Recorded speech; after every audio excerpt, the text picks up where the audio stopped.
सास ने जैसे ही सब्जी छकी तुरंत थूक दी। बोली, बहू ये क्या कर दिया?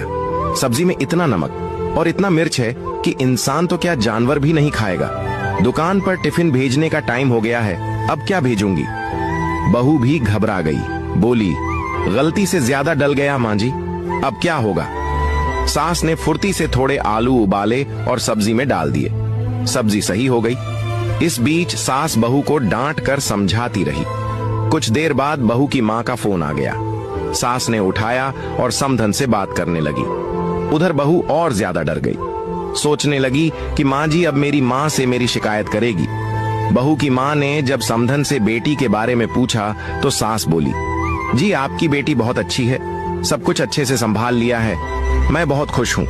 आपने उसे बहुत अच्छे संस्कार दिए हैं, ऐसी बहू पाकर मैं तो धन्य हो गई। बहू ने जब सास को अपनी बड़ाई करते देखा तो भाव विभोर हो गई, आंखों में आंसू आ गए। उसने सास से पूछा, मम्मी जी मैं सब काम सही से कब कर रही हूँ? गलतियां कर देती हूँ, फिर भी आपने मेरी मम्मी से मेरी बड़ाई क्यों की? सास बोली, बेटा तुझे काम सिखाना मेरी जिम्मेदारी है, जब काम सिखाऊंगी तब हो सकता है तुझे डांट दूं, क्योंकि मैं तेरी गुरु हूँ। मगर सीखना सिखाना, गलतियां करना, ये हमारे घर के अंदर की बात है। इस बात को बाहर के किसी भी व्यक्ति को नहीं बताना चाहिए, वरना रिश्ते खराब होते देर नहीं लगती। जीवन में एक बात गांठ बांध ले बहू, घर के अंदर की छोटी छोटी बातें कभी बाहर मत बताना, जीवन में कभी बड़ी समस्या नहीं आएगी।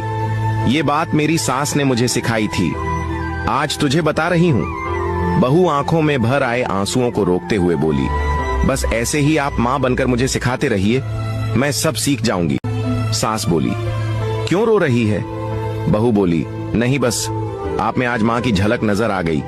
सास बहू के सिर पर हाथ फेरते हुए बोली, माँ ही तो हूँ तेरी, मेरी बात का बुरा मत माना कर। आपकी क्या राय है इस कहानी को लेकर? क्या बात है।